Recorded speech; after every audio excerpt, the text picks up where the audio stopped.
मिजोरम पहुंची एफसीआई चावल की पहली बड़ी रेल खेप। 25,900 क्विंटल का स्टॉक, पूर्वोत्तर की सप्लाई चेन में बड़ा बदलाव। दोस्तों, देश के पूर्वोत्तर हिस्से से एक ऐसी खबर आई है जो पहली नजर में सिर्फ चावल की एक खेप लग सकती है, लेकिन अगर थोड़ा ध्यान से देखें तो इसके पीछे इंफ्रास्ट्रक्चर, लॉजिस्टिक्स और फूड सिक्योरिटी की बहुत बड़ी कहानी छुपी हुई है। 3 मार्च को फूड्स कॉरपोरेशन ऑफ इंडिया यानी कि एफसीआई का लगभग 25,900 क्विंटल चावल पंजाब से चलकर सीधे सायरंग रेलवे स्टेशन मिजोरम पहुंच गया।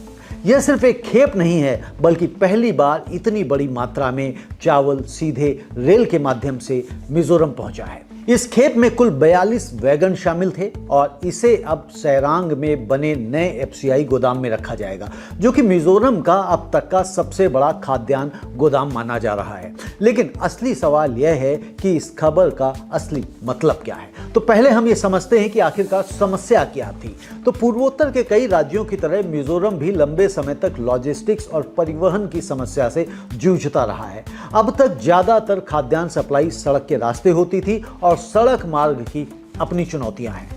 लंबा पहाड़ी रास्ता, मौसम का असर, बारिश में सड़कों का बंद होना और ट्रक की सीमित क्षमता, यानी एक ट्रक से जो चावल आता था उसी मात्रा को लाने के लिए कई दिनों और कई ट्रकों की आवश्यकता पड़ती थी।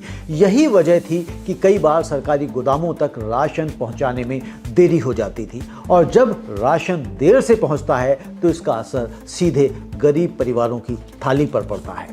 रेल कनेक्टिविटी क्यों गेम चेंजर है? अब जब रेलवे के जरिए इतनी बड़ी मात्रा में चावल सीधे राज्य में पहुंचने लगा है तो इसके कई फायदे होंगे। पहला फायदा, समय की बचत। रेल के जरिए एक बार में हजारों क्विंटल अनाज बहुत तेजी से पहुंचाया जा सकता है। दूसरा फायदा, लागत कम होगी। सड़क परिवहन की तुलना में रेल का खर्च कम पड़ता है। तीसरा फायदा, सप्लाई ज़्यादा भरोसेमंद होगी। बरसात, भूस्खलन या सड़क बंद होने की स्थिति में सप्लाई पूरी तरह से रुक जाने का खतरा पूरी तरह से कम हो जाएगा। यानी अब सरकार के लिए पब्लिक डिस्ट्रीब्यूशन सिस्टम यानी कि पीडीएस के तहत राज्य में राशन पहुंचाना कहीं अधिक आसान हो गया है। मॉनसून से पहले की बड़ी तैयारी। सरकारी अधिकारियों का कहना है कि यह खेप ऐसे समय पहुंची है जब मॉनसून का मौसम भी बहुत ज़्यादा दूर नहीं है। पूर्वोत्तर में बारिश का मतलब होता है सड़कें टूट जाना, पहाड़ी रास्तों पर भूस्खलन, ट्रकों का फंस जाना। ऐसी स्थिति में अगर पहले से पर्याप्त खाद्यान्न का स्टॉक मौजूद हो तो संकट से बचा जा सकता है। इसलिए यह खेप सिर्फ एक लॉजिस्टिक घटना नहीं, बल्कि खाद्य सुरक्षा की रणनीति का हिस्सा भी है। इसका किस पर क्या इम्पैक्ट पड़ेगा? तो सबसे पहले असर जो पड़ने वाला है वह मिजोरम के आम लोगों पर पड़ेगा।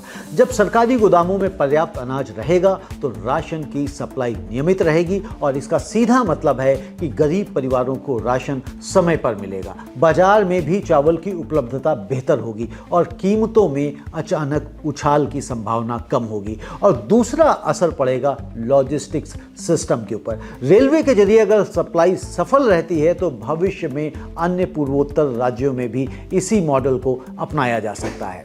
अब हम ये देखते हैं कि बड़ी तस्वीर क्या है। तो अगर हम थोड़ा पीछे जाएं तो पाएंगे कि पिछले कुछ वर्षों में सरकार लगातार पूर्वोत्तर राज्यों को रेलवे नेटवर्क से जोड़ने पर काम कर रही है। सड़क के बाद रेल कनेक्टिविटी को मजबूत करना दरअसल एक बहुत बड़ी रणनीति का हिस्सा है। इसका उद्देश्य सिर्फ यात्री सुविधा नहीं है, बल्कि व्यापार, कृषि और खाद्य आपूर्ति को आसान बनाना भी है। और मिजोरम पहुंची यह बड़ी चावल खेप दरअसल उसी बदलाव का संकेत है। अब एक छोटा सा सवाल जो सोचने लायक है, अगर रेल नेटवर्क इसी तरह मजबूत होता रहा तो क्या आने वाले वर्षों में पूर्वोत्तर भारत लॉजिस्टिक्स के लिहाज से देश के बाकी हिस्सों से पूरी तरह से जुड़ जाएगा? और अगर ऐसा हुआ तो इसका असर सिर्फ चावल की सप्लाई तक सीमित नहीं रहेगा, बल्कि पूरी क्षेत्रीय अर्थव्यवस्था को बदल सकता है।